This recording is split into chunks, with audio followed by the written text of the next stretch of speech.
All right, people, we're back for another car cast. I got July 14th, 2026, a few days out from Ohio 70.3. We're going to dive right into it. Actually, wait 1 second. Alani is ready to go. Let's get it popping.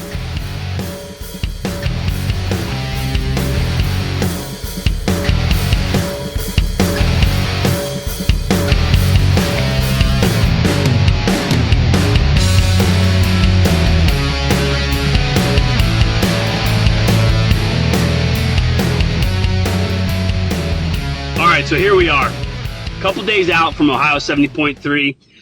This is going to be a race preview episode, naturally. Lots happened since Eagle Man, and I'd like to dive into all of that. Discuss, some things related to the calf injury, just some recent training, how that's been going, what I expect out in Ohio. What else? I guess the temperature of the weather is definitely worth a conversation today. So we have a little bit of everything to talk about. But first, if you're here, thanks for being here. I really appreciate, and I've noticed that there's a little bit more, traffic, I guess, on the podcast lately. It might be just because we're centered primarily right now around the race season, either like a race preview or a race recap. I know people love hearing that stuff. I look for it myself when I'm approaching a race.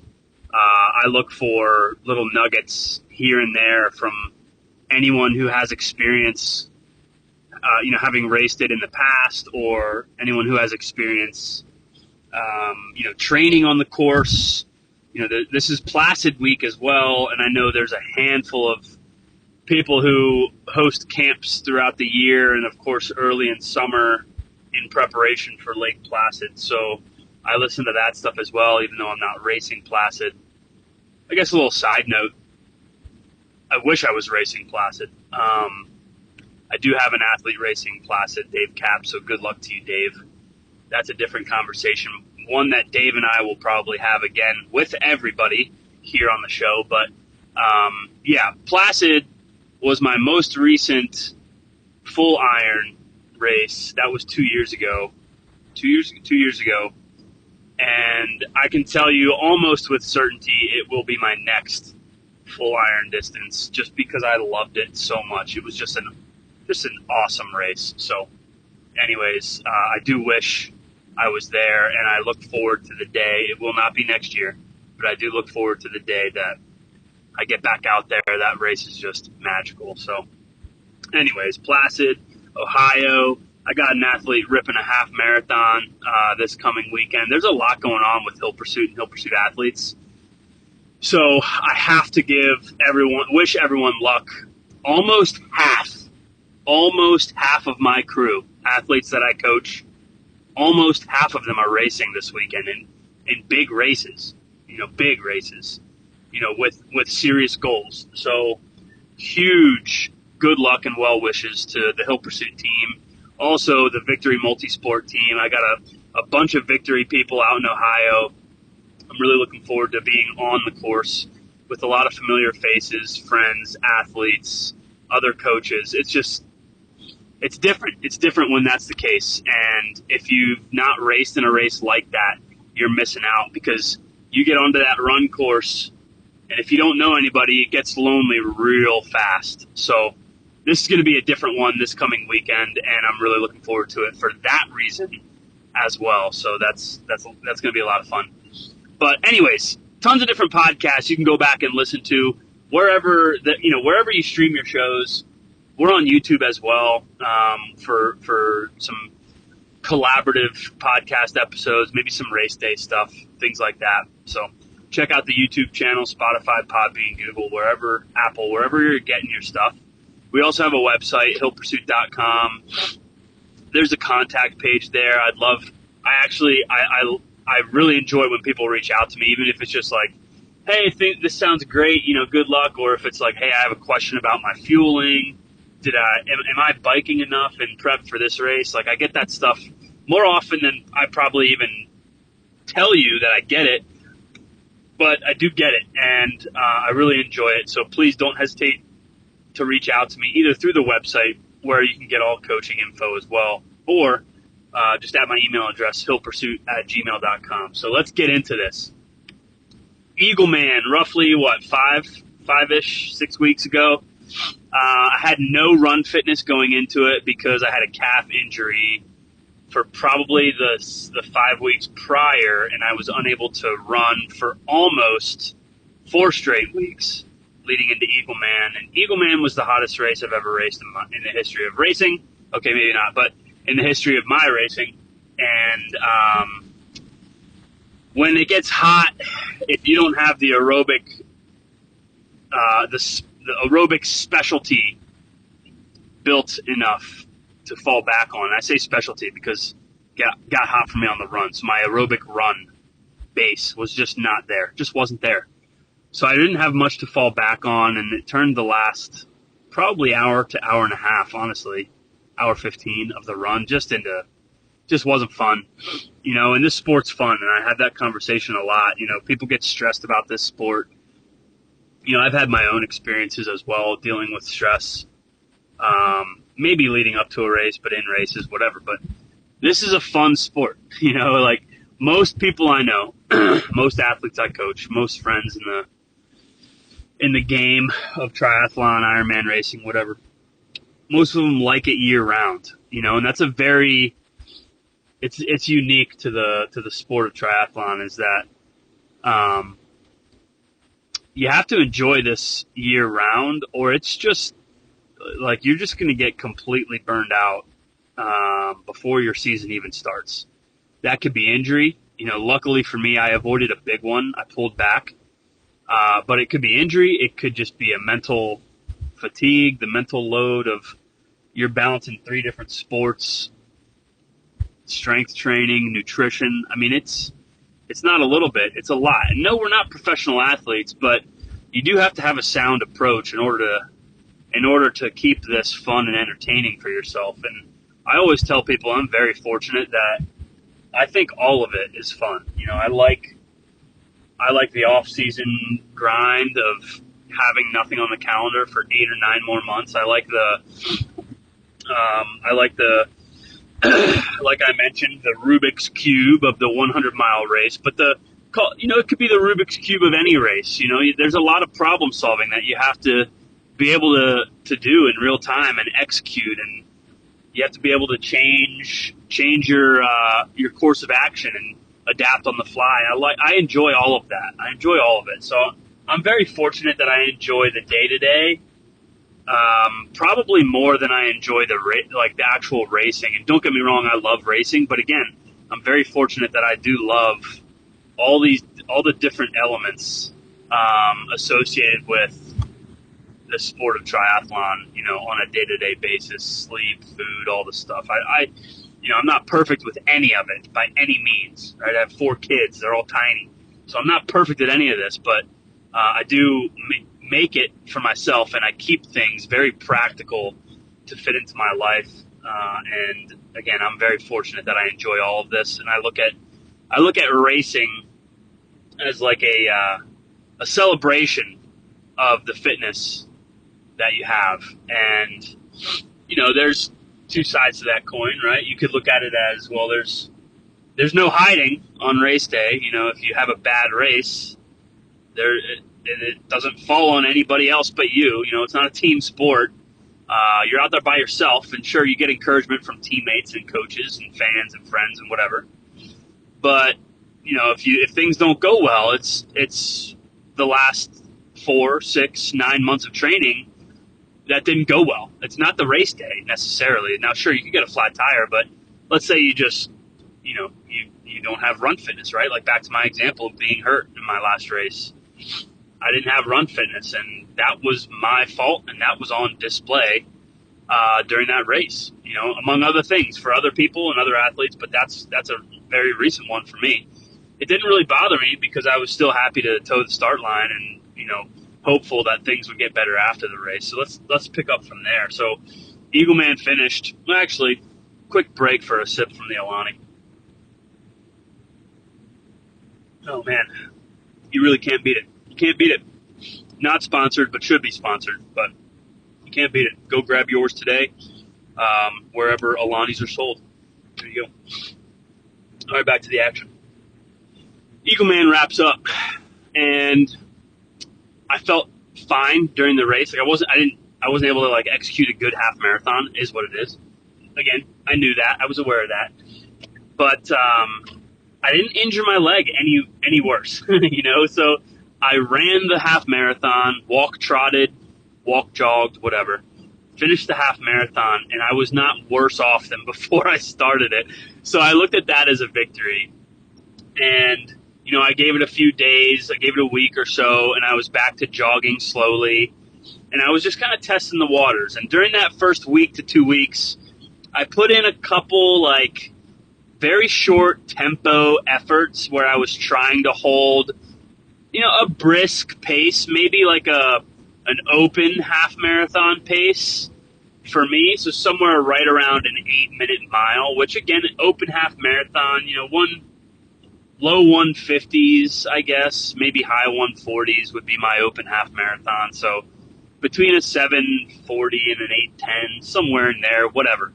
So I put in a couple tempo efforts in that first week to 2 weeks, and I stopped them immediately because when I was pushing tempo, I could feel my calf. It wasn't hurt, but I could feel that wasn't a good idea to keep pushing that pace. So long story short, the last 5 weeks I have been running, but I have not been running super fast, and I'm fine with that because now I at least have run fitness to kind of have a decent half marathon. Still won't be, you know, still won't be like my typical 70.3 half marathon, like right around 2 hours. But I guess anything's possible, but I don't quite have that fitness in me, but I do have solid run fitness, whereas going into Eagleman, I didn't have any run fitness because I wasn't able to train the run. So at least now, the last 5 weeks, I've put in some decent mileage. I've run, 7 to 9 miles a couple times. I've run in the heat as often as I possibly could, trying to get heat adapted. So I am looking forward to the run of the upcoming Ohio 70.3. Honestly, more than anything, because I just want to see where it's at, and I'm thankful for the work that I've been able to put in. So speaking of getting heat adapted, Eagleman was wildly hot, and this past maybe 2 to 3 weeks have been, low to mid 90s real feel. We even had a week that had 3 days that were 100 degrees. So it's been very hot. There was really no recovery from Eagleman in terms of the temperature because we got home and like 3 or 4 days later, we got a massive heat wave at home. And I used the time during these past 2 to 3 weeks, I used the time to try to get heat adapted as best as possible, which is different for every single person, but I can at least say for myself, having not been able to run at all leading up to Eagleman, I just had to run outside. It didn't matter if it was 2 miles, 4 miles, 8 miles. I just had to get outside. So there was a stretch where I ran probably 6 to 8 days in a row. Again, small mileage, moderate mileage, nothing crazy. It's just a half marathon as part of the 70.3. So I'm not out there running for 2.5 hours or anything in training. But I did run in the heat, and I made sure to do it. Every day it was crazy hot, and it still actually is crazy hot. But I think that's going to pay off as well because I don't think race day in Ohio will be crazy in terms of the temperature. It should be like 80 or maybe low 80s, which I think is normal. But again, with no shade, no coverage of the sun, that race always does feel hot. But anyways, it's going to be much better than mid-90s that it's been for the past couple weeks. So I'm hoping that pays off in terms of having some comfortability in hotter temperatures and hotter, hotter sun beating down on you race conditions that I experienced during Eagleman. I think I'll be more prepared for them this time around. So that being said, like I mentioned, I'm probably most looking forward to the run leg. I'm also, I could say, close to equally as excited about the swim.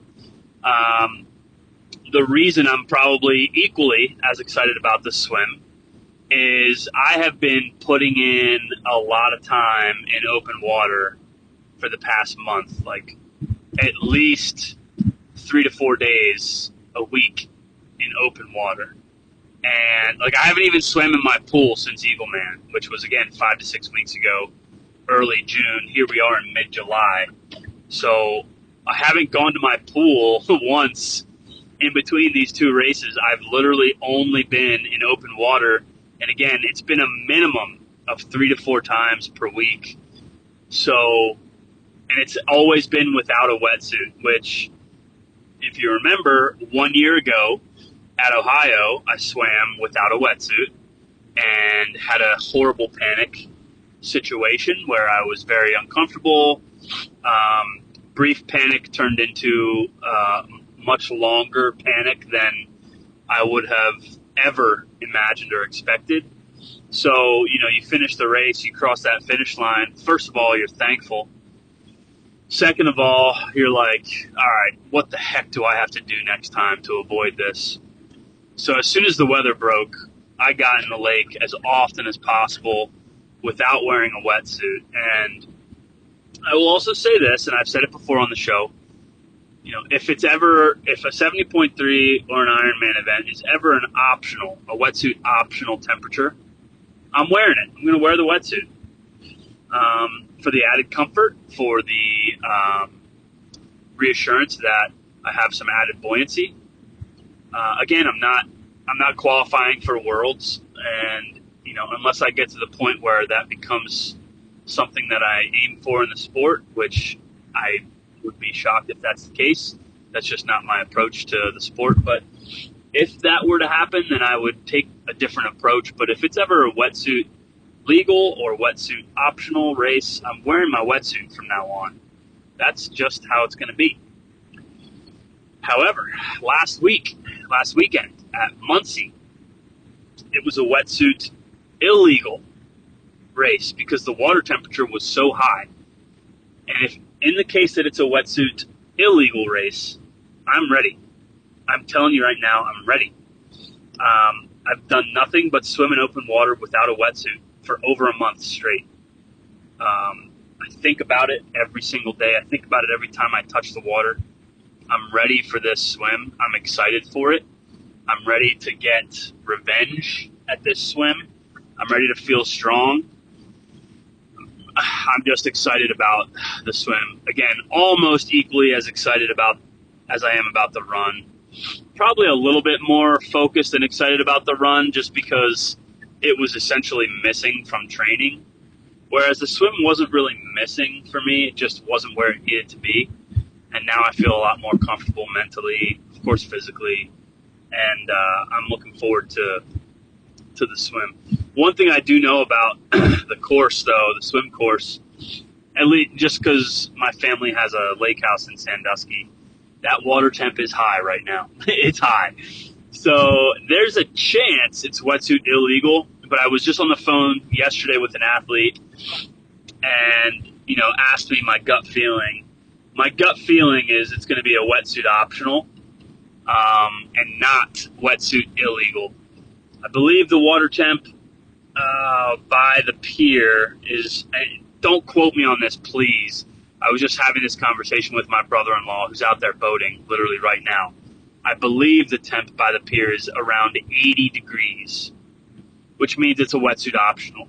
So it's very hot this week. It's only Tuesday. It's going to be even hotter than it is today. It's going to be even hotter throughout the rest of the week. So it's possible it goes up But at the same time, there's rain in the forecast on Friday night, Saturday, and a little bit Sunday morning. So I'd be shocked if it gets to an illegal temperature, which I believe is higher than 83.9. I would be shocked, but crazier things have happened. In any case, I'm ready. I'm ready for the swim. I'm excited about the swim. And that takes me to the bike. I've been focusing less on the bike since Eagleman because I feel like my bike fitness is sound. Going into Eagleman, it was arguably the best of the three disciplines for me, naturally because I wasn't able to run for a month, so I was putting decent time in on the bike, on my trainer. So I've kind of just been maintaining my bike rather than trying to push it too much this past month. I haven't ridden crazy long. I believe I did 1 2-hour ride. I've done a couple 90-minute rides, but my sweet spot is like I've just been getting an hour to 75 minutes for the most part, a couple times a week. Again, stretch it out to 90 minutes, maybe 2 hours on the weekend, but nothing difficult, nothing super challenging at all. Again, just maintaining my bike fitness. This course is very flat. I've ridden this course, I don't even know how many times now. So I have a lot of experience on this course. If you're someone who's listening to this and you've made it this far, but you're someone who's listening and you're like looking for some, some nugget for literally this coming weekend's race in Ohio, you're probably hoping to hear about the change in the bike course, which I think is hilarious, because it's like largely not defined. I haven't heard or seen anyone talking about it, but the bike course in every recent year of the Sandusky race, and is this the 5th year of Sandusky? I think it's the 5th year of Sandusky. Because this is going to be my 4th Sandusky, and I only missed one because of Placid. So I believe, unless I'm wrong, I believe this is the 5th year of the Sandusky location Ohio race. Every year up to now, the course has been like just under 56 miles, like 55.6 or 8 or whatever, and that's the file that's been uploaded on the website has been right at 56, or I actually think, because I mapped it myself, I think it was like 55.6, something like that. This year on the race website, and again, nobody's really talking about this, nobody commented on it, but the bike course, the file that's uploaded, the Strava file that's uploaded to the website in regard to the bike course distance, it's set at 57 miles. So you're biking an extra mile this year. And again, if you're someone listening literally for a nugget about this year's race, like that's probably what you're trying to hear about. And again, I've ridden this course a million times, so I do know what the difference is. And it's negligible. It really is. So I'm not sure if it's actually an extra mile. It doesn't appear to be an extra mile, but if you have familiarity, you come back on Bardshar. So the race starts in the city of Sandusky, whatever. You go out towards like a Margaritaville, and you turn onto Bardshar. You go past this winery, and then you head out onto this circular loop of a 56-mile course.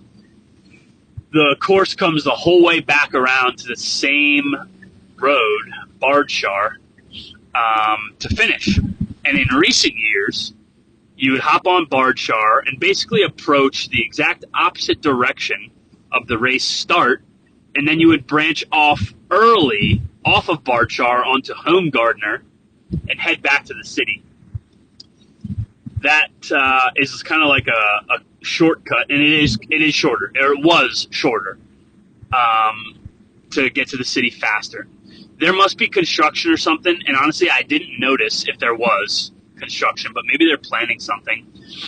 But because this year, instead of getting off of Bardshar early and heading back to the city, you take Bardshar the whole way back to that initial turn that you made at Margaritaville, and then you just retrace the exact first couple miles to get out of Sandusky. You retrace those exact miles to get back into the city.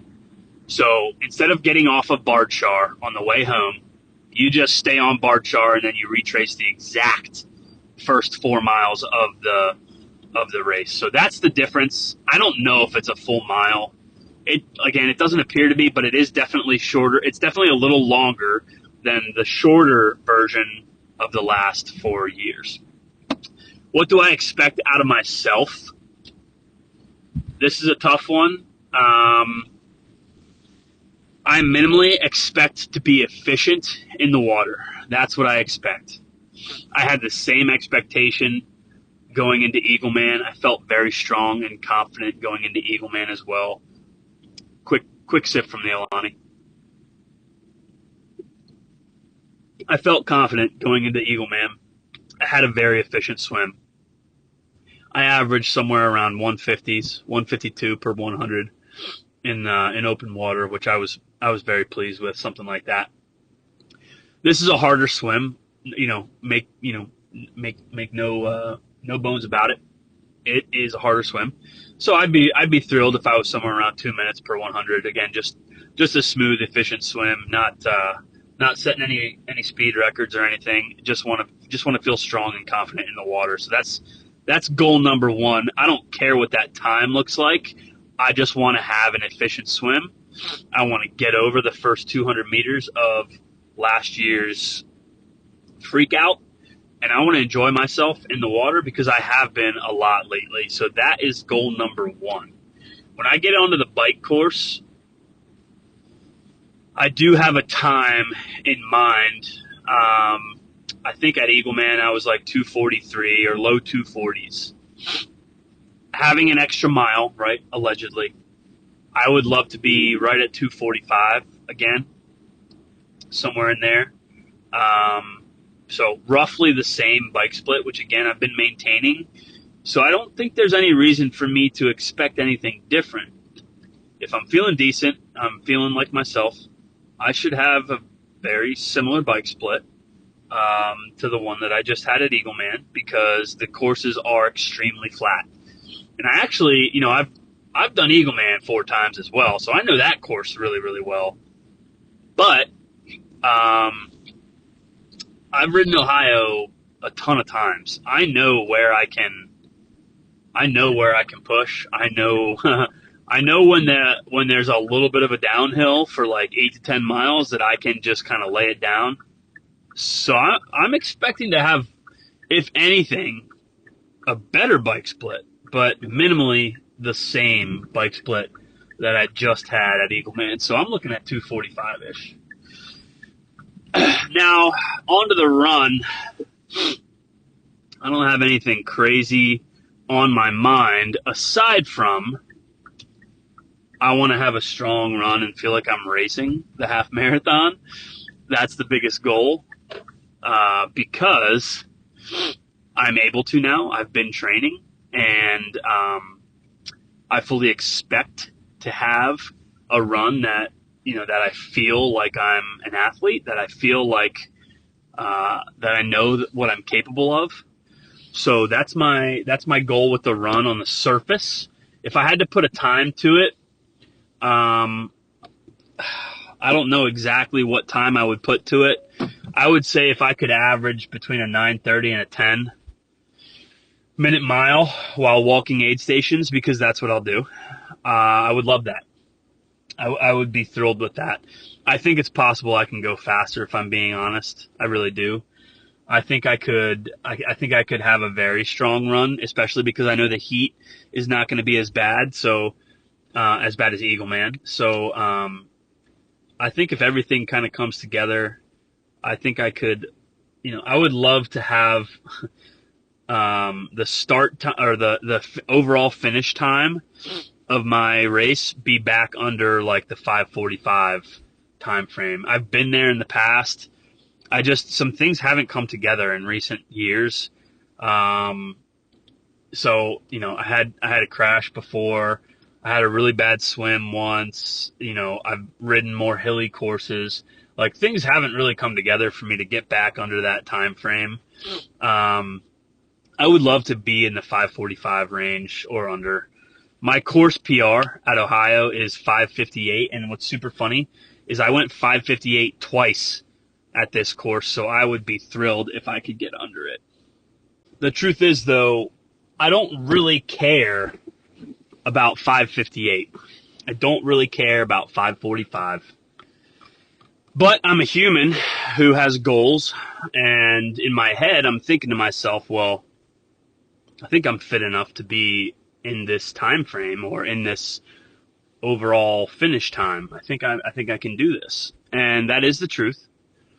I think if things come together, I have an efficient swim. I bike the same bike I know I can bike, and my run fitness is better than it was at Eagleman. I think I can. I think I can be in that time frame. At the very least, my overall time goal would be to get a course PR, the 5:58, and then I think my fitness lends itself to 5:45 or better. But, and that's an objective statement, I do think my fitness is there. But frankly, I just want to go out. I want to have fun. I want to feel strong all day. I want to feel like I can run and race the half marathon, not just the start of it, like maybe the end of it, like the last hour, start throwing down some miles. And I think I can do that. So I wouldn't say it if I didn't think it was possible. That's the truth. But again, if you're thinking about your race history, like how many, quote, perfect races have you had? I'll answer for you. 0. Maybe 1. Like, I literally remember one track workout from high school where I felt like I had runner's high and I could just like go as hard as possible the whole practice. That's the only time in my life I ever remember having that feeling. Ever. Back in high school, 20 years ago, I remember getting runner's high in one track session that I had as a teenager. That's it. But it felt incredible. It felt like surreal. I couldn't believe that I was putting out the paces and then the repeats and then the volume in that single session. I was running with people I had never run with before, ever. And I never did again. I had that feeling once in my life, one time. So is the perfect race going to happen? No. There's, again, back to the Rubik's Cube. There's too much that can go wrong or influence a race performance in the sport of triathlon. There's 3 sports, but there's a million different disciplines and variables that you have to master in order to really execute at a very high level, relative to your own performance. So I'm looking forward to having a great time. That's the honest truth. And, get your tracker ready because there's a handful of hill pursuit athletes out there. There's a handful of Victory Multisport athletes out there, and it's going to be a great time. I hope the weather holds off. It's only Tuesday right now, but it does look to be somewhat mild, maybe even a little bit of rain, which again, it's a flat course. So the rain, I'm not concerned about that at all. It's not like we're going downhill at 40 miles an hour, at Happy Valley or anything, or Lake Placid. So if that's you, be careful out in Placid. But yeah, there's a lot of good things happening this weekend. So if you're racing, Ohio, Placid, half marathon, any and everything else in between this weekend, I know it's a lot of people. Best of luck to you. And, thanks for being here and thanks for listening. So that's all I have for this Ohio 70.3 race preview. I'm really looking forward to this. This is going to be my 10th half Ironman distance triathlon. So I'm super excited and thrilled to get number 10 checked off the list. I completed my 10th open marathon earlier this year. So double digits in 2 of these endurance events. And I'm really, really excited about about it, and looking forward to the future. And honestly, I am looking forward to off season, to kind of getting some speed back into my run sessions and see where that takes me in 2027. But can't look too far ahead because we have a difficult race and a fun day coming up this weekend. So thank you for listening. Again, you can listen to all podcasts wherever you stream your podcasts. Podbean, Spotify, Google, Apple. We're on YouTube as well. And if you just want to reach out to me directly at hillpursuit@gmail.com. You can check out the website, hillpursuit.com, for coaching and any other coaching info, nutrition info, anything you need, any resources you're looking for. Don't hesitate to check out the website, message me directly, and have a conversation, because I do welcome it, and I enjoy when that happens. So thank you again. If you're racing, best of luck. That's all I have for right now. I'll see you next time. Have a very blessed day.